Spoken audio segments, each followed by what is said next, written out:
like I'm on borrowed time. Sit it back and relax till the first sunrise.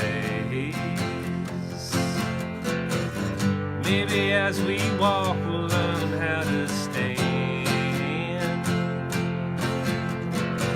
I'm growing up in the fields in the garden of man, and I'm still just digging deep while we're piecing it out. I'm sleeping through my daydreams, living on this golden mean.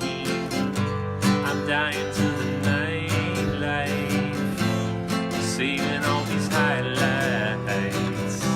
I'm waking in my night dreams, living on this golden mean. Standing under starlight, bringing all the fear and the fright out. And I'm trying to keep true to the middle of the way.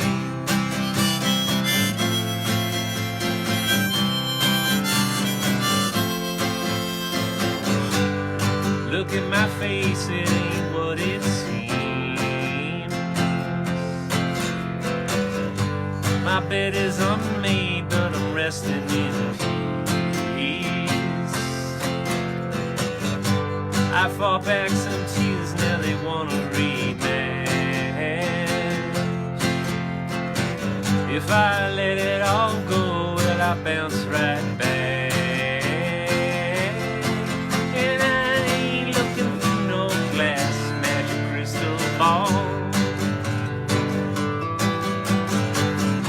I'm sleeping through my daydreams, living on this golden mean. Dying to the nightlife, saving all these highlights. I'm waking in my night dreams, living on this golden mean. Standing under starlight,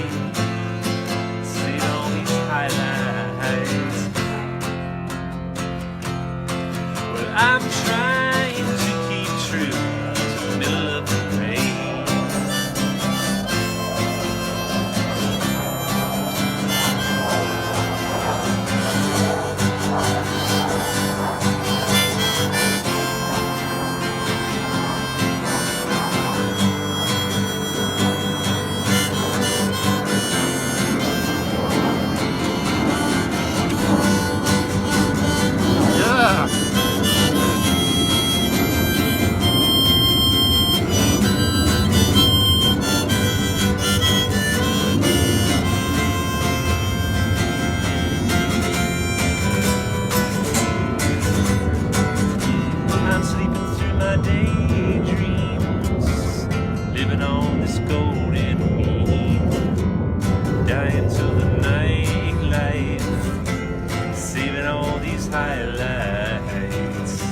I'm waking in my night dreams, living on this golden mean. Standing under starlight, bringing all the fear and the fright out.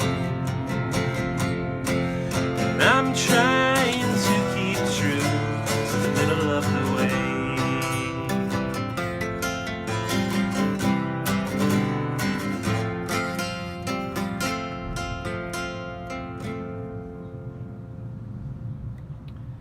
Folks, welcome to the Jake Feinberg Show here in Dunbar Springs in Tucson. My bed is not made, but I'm still at peace. And we're joined today by a really classic individual. Actually, the first time we're connecting in person. A yogic practitioner and a somatic healer and a musician as well. Bradford Trojan, welcome to the Jake Feinberg Show. Hey, thanks, Jake, for having me. Can you talk to the audience about either recent or before? I find this interesting. I mean, on my radio show for the last 7 years, I've been touching hearts, not physical touch, but, you know, through my interviews, being able to open people up and get them to talk and get them to tell stories that they either haven't ever told before or haven't thought about. But can you talk about touch healing and maybe give an example of your of something, of a really amazing experience that you had with your touch healing practice. Yeah, well, I started doing it because for myself, I really just reaped a lot of benefits, and I found that it was something that I needed for myself, and so as I was receiving sessions, I decided I needed to learn how to do this, and so I started to learn, and I started to practice, and I continue to learn, and I just find that it's such a special thing to be able to connect with someone in that intimate way, that we're sharing this space together. And I just think we're so touch deprived in this culture, and that's because of custom, or sort of women aren't wearing, there are other cultures that you can't even show their face, but we're touch repressed. Riff on that for a minute. Why do you believe that? Well, there was a study, one of my teachers was talking about how in some more indigenous countries, the most amount of time they go without touching another human would be an hour or two, and we can go for days here without making contact in that way. And I remember on a trip down to Nicaragua a few years ago, I just noticed families were all right up close to each other. There was kids holding hands. In some cultures, men will walk together holding hands, just platonically and as friends. And here we have this weird thing that we just really have separated and isolated ourselves. We've boxed ourselves off from being in these more hunter-gatherer settings and village kind of settings where we have all our family, extended family, that are all living together, multi-generational. And it's unfortunate because it's built into our DNA. It's built into our history, in the human biology and the physiology, that needs to have touch and closeness and proximity with another human being to actually let them know that they feel safe and that they can settle their nervous system. What a lot of this comes down to is being able to settle our nervous systems down in relation to another person, in relation to another human being, and that feels safe. We're supposed to be able to get that in our familial settings growing up with our parents, but not all of us have that as our memory, unfortunately. So here's a chance now that I get to work with others to provide that, to repair some of those ruptures that we've had way back when. Is it fair to say that? Can you talk a little bit about your experience with how you said it helped you? That's what galvanized you. Yeah, it's almost like. There's just such a vast array of ways that it's helped, and from specifically just accidents and injuries, and helping to slightly readjust the skeletal system and the fascia and the connective tissue. But really, I think most importantly, it's just the containment for our experience, so that when somebody touches, even just holds the low back, the kidney adrenals. There's this area here that you provide support to, and it just allows the person to feel like they have support, and they're not doing it all themselves in life. They're somebody there that's got their back, and they're able to relax. And by doing that, for my example, just having somebody be able to hold my lower back or provide support to my navel, my belly, it has this very soothing quality, where everything can start to settle.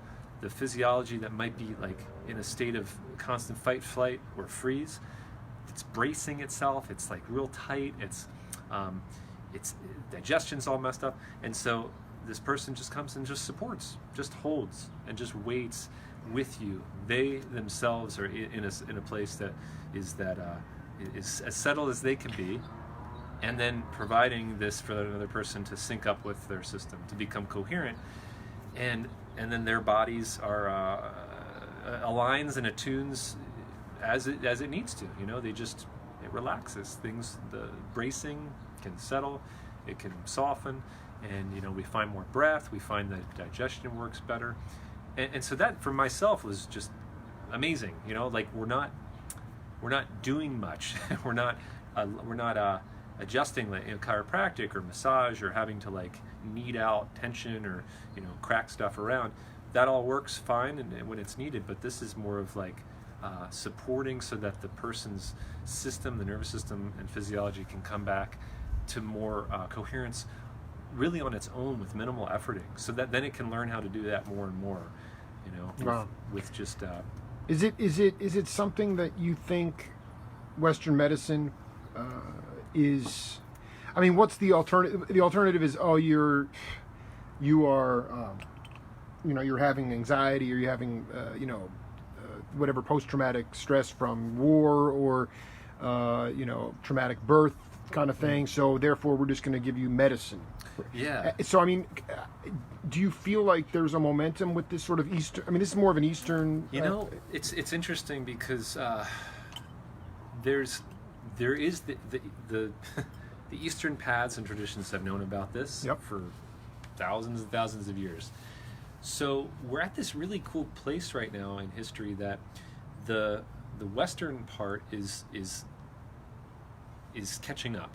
It's catching up in a sense that the language might be slightly different. They're talking about as in the nervous system through the parasympathetic, the sympathetic. There's a great work from a guy named Stephen Porges with the polyvagal theory that really supports a lot of the work through somatic experiencing, this trauma work that I do, and is just so wonderful that speaks in this new language that relates, like you can overlay it with much of the Eastern traditions, and what's great is that they're testing it, they're seeing how it's working now with this language that's really pretty much doing what used to happen, through yoga, through meditation, but kind of just updated for our modern times.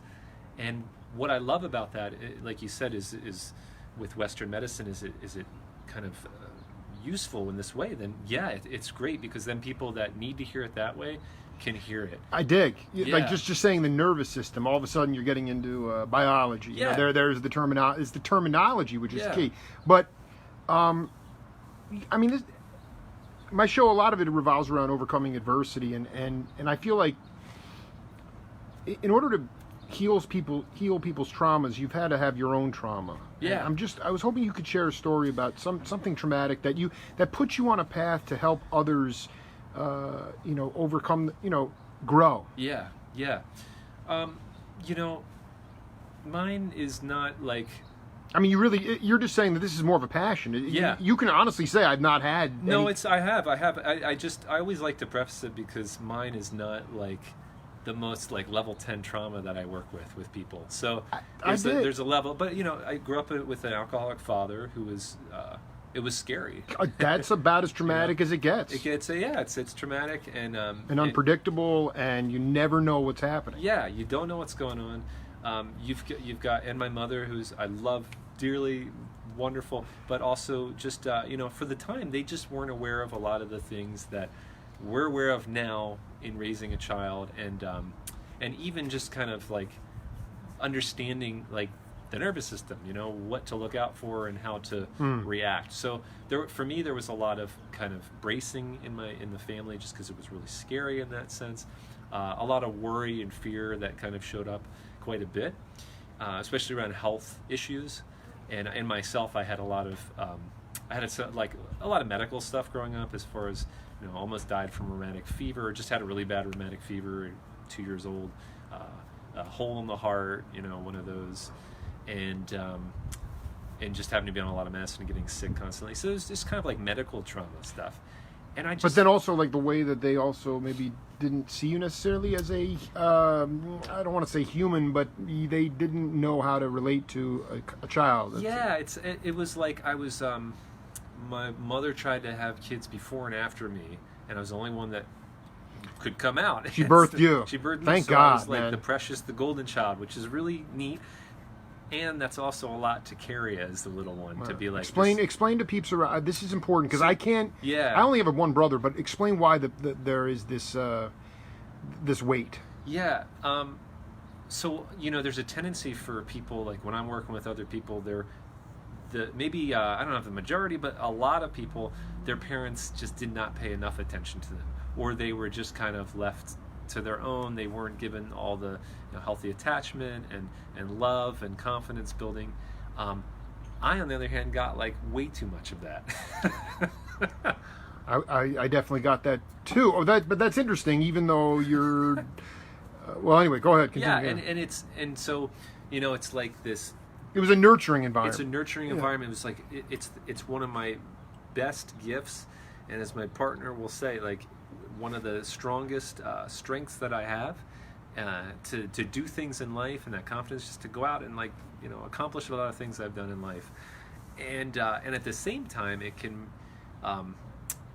make it a little bit like tricky to actually how to say, like, get certain things done in life, because there was just such a like, we're going to do everything for you. God, and like then I'm humbling. I dig. So it's like, wow, and you wouldn't necessarily realize that because everything was really great. Like you're getting Absolutely. all this wonderful support and confidence building and things like ego development.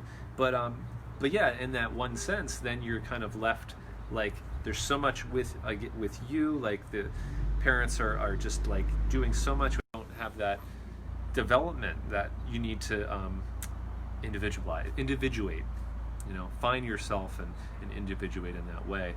So then this funny thing happens where, I go out looking to lose my sense of self, through meditation and the Eastern path, and be at one with. What year? How old were you when you decided to do it? I think I was probably like seriously around 28 years old. Yeah. 10 years ago, maybe, like really going out and looking and definitely getting little glimmers and kind of nuggets from my friend Will Duncan, who you've interviewed. Sheriff Mason. Sheriff Mason. Yeah. And, so you knew Will. I knew him back then. Like when I first moved to town, I kind of probably knew him more around when I moved here in 2003 to Tucson, and I met him soon after, and we're just kind of in similar art community and started playing music here and there. That's great. Stuff like that. Birds of a feather, dude. Yeah. I mean, so it's just so. So, but you, what did you find? What was it? A little bit petrifying when you decided to go, and basically you were, having to focus on completion on your own. There was no one there to say, we're there to help you. Well, it was interesting because there was. They weren't there, and I had to do it on my own. But what ended up happening was, I went into it kind of hearing, oh, you have to lose your sense of self to be at one. You've got to let go of your ego. You've got to stop being an individual. Like being to lose that so that you can experience enlightenment or whatever that you want to call it, awakening. And so I started doing it like that. But then what ended up happening was I went into more extreme dissociation and what they call spiritual bypass. So with spiritual bypass, you kind of you do lose your sense of self, but you're coming at it more from a place of the freeze response, where you just dissociate, you click off. It feels really good, and it does feel very expansive, but then there's a price to pay, because when you come back to it, when you come out of that, you're kind of like disoriented, and then a lot more stuff can come up. That wasn't there before, and then learning how to navigate that can be really scary. It can bring up a ton of anxiety and panic attacks, which it did for me. And so you have this thing where you're trying to lose your sense of self, but actually what happened in the first place was you didn't have a strong sense of self to begin with. That wasn't properly developed and nurtured, to then go into that place and slowly, if you want to say dismantle or methodically kind of let go of some parts of yourself, so that but then if that wasn't devolve in some way. So if that wasn't there to begin with, this sense of like a healthy sense of self, and then you try to lose that sense of self, you're just left with kind of a mess. And that's what happened with me. Talking to a multifaceted yogic cat here. Could you play another tune for the audience? Yeah, let's do it. Should have had another one ready. Let's do. Play something off First Sunrise, your album.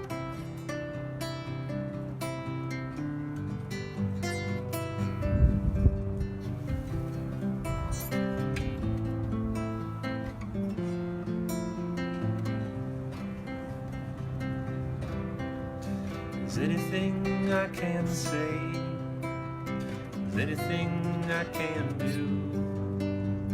Throw myself in the middle of the fire, burn it all up for you.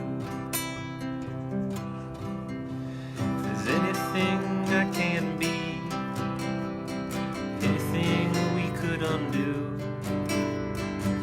give it all that I ever had in me, wake the world up with you. I believe in love when there's nothing left.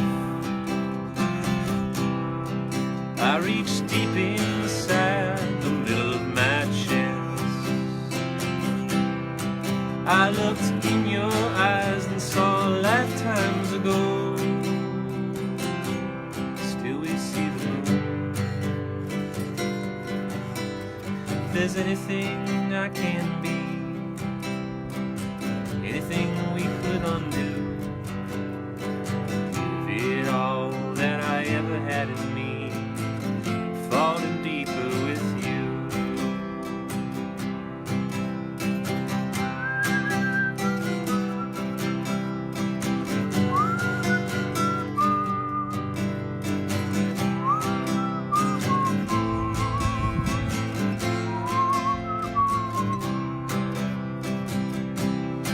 Well, I believe in love when there's nothing left. I reach deep inside the middle of my chest. I looked in your eyes, saw lifetimes ago,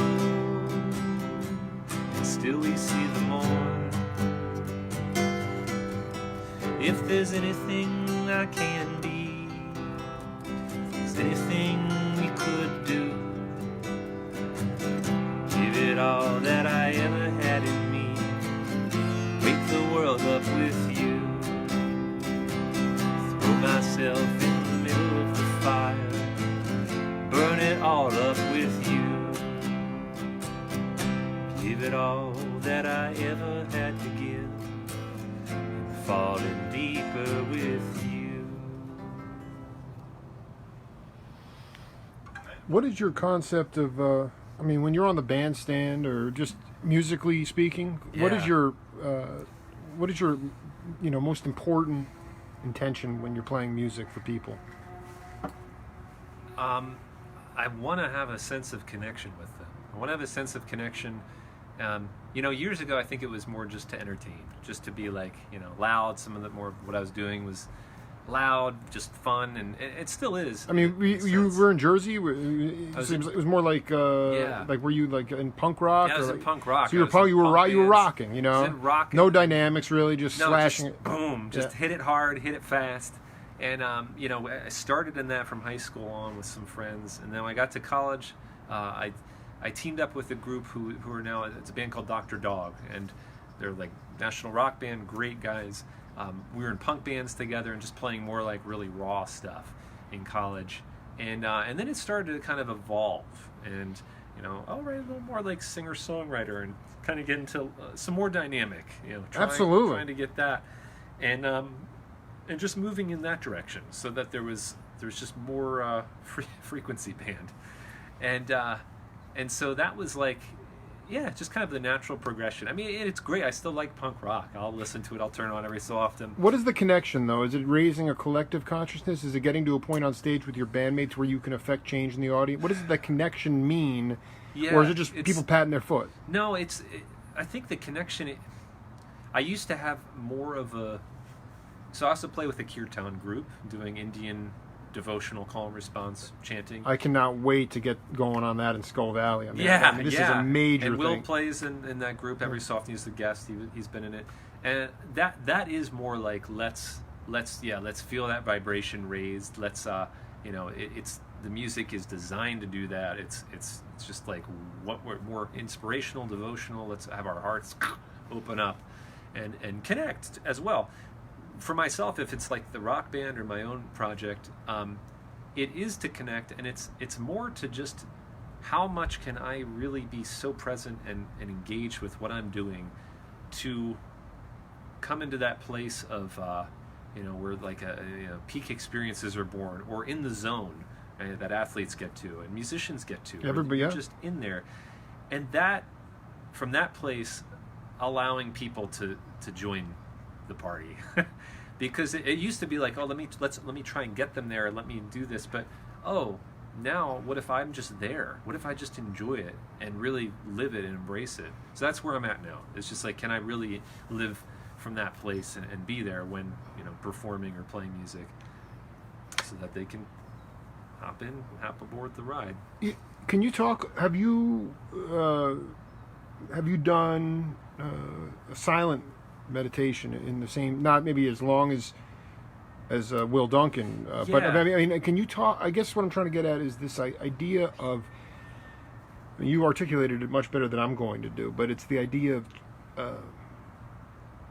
losing yourself, but in doing so, putting yourself into total silent retreat. Yeah. Can you riff on that? What your experience was like, and what you did? My experience, it wasn't always like. I mean, a lot has come up in the times I've done retreat. I try going on retreat for at least a solitary retreat, at least 7 to 10 days a year, and then with some shorter little ones. 7 to 10 sounds it's nice. A lot. It's a lot, but it sounds all right. Yeah, it's. I find that it's manageable. I'd like to get to a place where I'm doing like a 2 or 3 week. 3 years is a lot. I kind of like, wow, it's just a lot, and it's amazing. I'm like, I can't even imagine or fathom that, doing that. And so doing these solitary retreats I've been doing the past like 10 years, and coming to this place where it's interesting. Like in music, or if you're playing a sport, you can kind of come to this place of a single pointed focus with the craft you're doing, whether it's baseball or piano, jazz, art, cooking, whatever it is, writing. What's kind of difficult and interesting is with a silent retreat, when you're meditating, you're kind of trying to get to that place, but then you don't have the thing to like to do it. Tap in, yeah. So right. you're just like, oh, I'm really exposed here, and how am I coming to this place, getting into that more like single pointed focus place, trying to practice getting there, and it's really hard. It's difficult, and all this, you've stripped away all the extraneous kind of distractions and things that you enjoy doing and are fun, but then also lead to some distraction. So to be able to just do it with like, I'm just here in a room by myself, not doing anything, and just not doing anything. It's hard. How do you not judge yourself in times when you're in that process and you're starting to be like, this is shameful. I can't even get through a day without freaking out. I mean, it's I'm just. It's really hard. What I'm trying to do is by the Skull Valley traditions is sitting 3 times a day. I'm not even at 1 yet. I mean, I'm really. It's an uphill. If there's one revelation that you've taken away from it, it is what would it be? Just to be really gentle with yourself, and to look for the pleasure in what you are doing well. To look for what's going well and what's going right for yourself. So that's really difficult, and that's the work I do too outside of meditating with people, is like where are things aligned, where are things that feel more in a healthy state of affairs, where in myself do I actually feel really good, where can I feel that kind of like pleasure in what I'm doing, and doing that, meditating, it's wild, because so much of our critic comes in, and it's just like, I'm not doing well, it hurt, I'm terrible, I'm not even focused right now. Right. I'm not even doing what I think I'm supposed. Whatever it is, No. How often do you do the 7 to 10 day? Just once a year, or a couple times a year? Right now, it's just once a year. Right now it's once a year.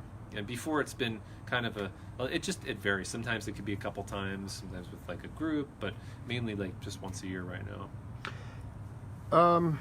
Can you talk a little bit about the somatic therapy I guess Yeah. the idea, the question just came in. The audience is having a ball. Biodynamic cranial treatment. Nice. Yeah. And I guess something tangible. I mean, how long, for people that are going to maybe be interested in reaching out to you or just in general looking into it, are there tangible feeling? Do you feel better? How long does that take? Yeah. So it's a great question because so if you go to like you go to a massage, it feels really good right away. I mean, you're just like, I feel relaxed. It's great. And sometimes that lasts, sometimes it doesn't. With this work, what tends to happen is it feels really relaxing. Feels like, I'd say most of the time people are like, I feel really relaxed. I feel really relaxed and I feel good. And then what happens is kind of, I always say it's the gift that keeps on giving. It just, as days go by or a week, maybe something starts to shift that you're not even aware of, that's in your conscious field of awareness. And it does that because we're really trying to communicate in the work with the craniosacral therapy and the somatic experiencing. We're trying to connect with the right brain, with the right hemisphere. In this hemisphere that is usually fairly weak in the modern civilization culture, modern world. Left brain, we got all this analytical, logistical, kind of like, let's get stuff done. Let's do it, and we do it. Has to be the rules that society says you should live by, right? It's great because we've gotten a lot done, but it's also come at a cost where this other part of ourself has kind of atrophied or has lost some connection. So right hemisphere, where it's nonverbal communication, it's the feelings in the body, it's art, creativity, music. As we connect with that part, it doesn't have the logical kind of analytical side that's right there already making sense of what's happened. So if we're trying to connect with that place through feelings in the body, through supporting that through a treatment, as I do, then it needs some time to integrate. So it's like something happens, and what tends to happen is people are like, I feel really good, but I don't know why. That's what you're saying. It's in the unconscious, maybe, or in the subconscious. Yeah, and it's like, I don't know what we did, but I feel better. Those are some of the things that. This is after one session or after a period of time? That could be after like a session, at least. For myself, I had, so back to my example, I had really bad panic attacks and anxiety for like, from high school, out of high school, kind of showing up through my 20s, onward, and when I started to do somatic experiencing and get treated for it through a therapist in town here, it was after one session that I just something started to change, and it was like, oh, that next week I barely had any panic attacks, but I had no idea what we did. It was just like we didn't do anything, and then after seeing them a few times, it was like, oh, they're gone, but why? And so that's just doesn't. That's always hard, happen. man. I mean, I don't know how many. That sounds like a Hail Mary, man. It does. So I mean, it's like I always tell people it's not like the miracle cure, the magic bullet that's going to be like, yeah, we're going to do it once and everything's all better. But I do find that it goes back to touch, though. Yeah, right? It goes back to this idea of like comfort. Yeah, and I guess maybe. And we also talk during it. So sometimes it could just be talking in the chair. I mean, I'm not a therapist. There are therapists that use this mostly, and there's body workers and people that use the touch side with Absolutely. it. But sometimes it's just we're talking in chair work, and then we work on the table with touch and providing that support. But if somebody's just been in a state of like total like disorganization and chaos, and then you just step in and they're with you for an hour, and you're in a pretty like all right place and stable place for myself to be, and we just hang out, and I just provide some support to some of these areas around the body that can start to like settle down and contain that energy. Well, chances are their system's really going to like it because it wants to be that way. The good news is that our physiology and our nervous system wants to find that stability, that sense of safety, that connectedness, because that's what we're evolved to do. Through our most recent evolution in time, the branch of our nervous system in the vagus nerve is tuned to connect with other people, to like experience safety and to be with another person in proximity, and then feel what that's like, you know. So like, you know, right now I'm sitting with you, and smiles, right? These nice cues that say, hey, you're not a predator that's going to kill me. No. We're not like reptilian that's, you know, just has to fight or run away. We're not a jawless fish in the ocean, in the very deep primordial stew that just has to shut down and that's all it can do.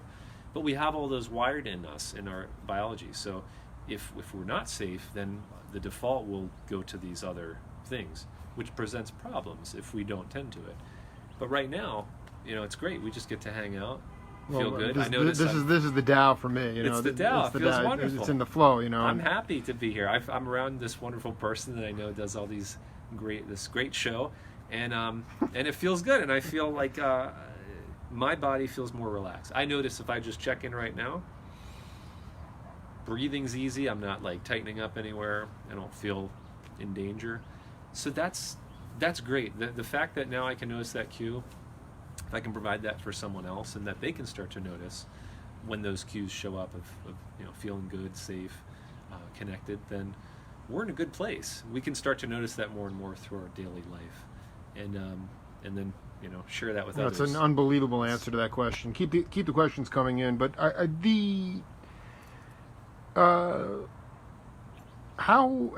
do you try to affect change? I don't know. One of the things that I feel like I've grown a lot in just in my career, and it's just the idea of forgetting about all these macro things that you cannot have any control over, even though you start to roll your eyes or get angry or upset about whatever, public policy, whatever it is. Yeah. And you just realize that it's really about affecting change in your world. Yeah. How do you do that? Aside from your crafts and your profession, is there a way to talk about how Bradford Trojan affects positive change in his world? Yeah, how do I affect positive change? Yeah. Great tea, and you know, I mean, you got a baby at home, but I mean, you know, it's like, but I mean, truly, I mean, like, I guess what it's more about is like living this path, not tapping in when you feel like it. Yeah. I mean, that's what it comes down to. I think that's really the main thing that we can all do is how can we affect change in our world, like on a grassroots level? Because wow, I mean, we're kind of in a wild time right now, and the political state, the climate, those are really, really big things. You know what it is, though? I want to you can feel this tension. Yes. You can feel it. Yes. If you're that tapped, you know, like you said, we go back to this touch thing. Yeah. I mean, people are wound up so tight are. on both. Totally. So continue. Anyway. Yeah, and so they are, and it's a really, it's a difficult time because we have these huge things that are so massive that's like, how do I engage with this? But I feel it, you know. How do I fight back? How do I express this like anger? How do I embolden myself? Yeah. How do I get stuff out of my system? Yeah. How do I get it out of my system? And I think it really does come down to like working in the individual way. How can we support the person's nervous system so that they can feel empowered, so that they can feel a sense of I can, you know, that they can really know how to, you know, provide them with self-care, ways to get themselves out of those really activated states when they hear about like really bad news or tragedies. How can they go to a yoga class? Can they, you know, eat well, exercise, you know, listen to music, you know, watch uplifting things, be with people, be with other friends, family. You know, those be in nature. It's like those are the things that we want to provide. We want to really resource people. So people learning how to like find their own resources that are going to empower them to in these uncertain times, in these turbulent times. Yeah. Well, there doesn't appear to be any end in sight for the turbulence. That's what's driving more. For me, this is cathartic. I can go and talk to these guys that have been on the earth a lot longer than I have, and then I always feel better, you know. Yeah. But a lot of, you know, this is a totally, you know, I'm off the grid. I mean, I'm gone. So I, you know, and that's the thing. It's like, it's not like, oh, there was this huge dirty bomb that went off, but yet you know that the leadership is it's gonna be stable. Yeah. You don't know. There just seems to be this perpetual very angst. unstable, very unstable. And what would be just in your before my battery dies? I want to make sure that what would be advice? I hate that word, but you know, something. Talk to peeps about how they can enable themselves without a lot of resources. So one of the biggest things, the first thing on the line of defense here is to be able to orient to your external environment. So be able to let yourself just notice your outside world, to see what's happening. It's not like you have to be in a beautiful, like, you know, drop dead gorgeous place. It could just be noticing like the textures on fabric, or the light and shadow coming in, or the colors, the horizontal and vertical lines. I mean, very rudimentary details. And what that's going to do is that's going to take us out of some of this trauma response that's showing up in the physiology, where it might be pushing us, you know, hearing news like that, pushing us towards a fight or flight or a freeze response where we're shutting down, which isn't going to be very good for the system. It's going to take a lot of energy to do that. So what we want to do is be able to let ourselves come out, look around, let our eyes just see whatever we see, free wandering attention.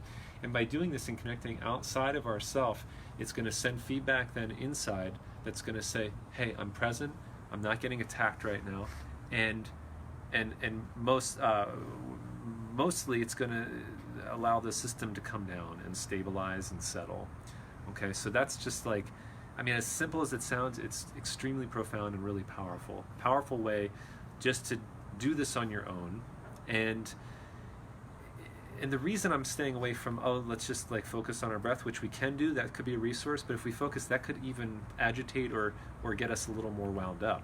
It could get us like scared, you know, anxious. A lot of times that system can contradict, you know. Absolutely. Well, I mean, I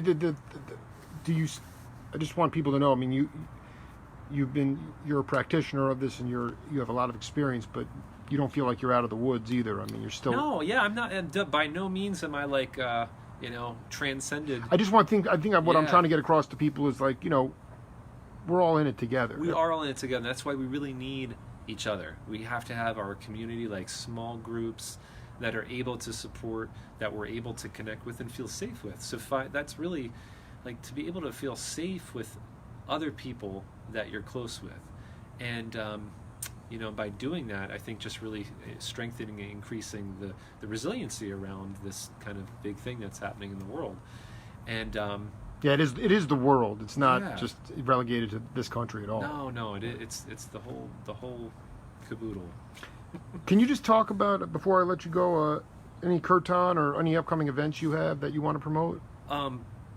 We've got a kirtan with the group I play with in Tucson on October 7th. I'll be there. Something at Tucson Yoga, the Chaparral Kirtan Band.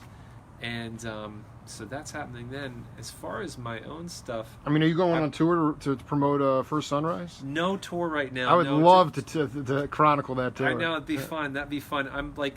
so the other thing in my life, as far as like what I do is acting, so I'm kind of in more of an acting for film and TV. Oh, wow. Some people call me a merry prankster, dude. So you're doing a lot of film and TV. So I'm doing film, yeah. Later I'm going for an audition in Phoenix. Oh, that's what the audition's for. And so I'm kind of like, I'm in that world, and it's a tough world.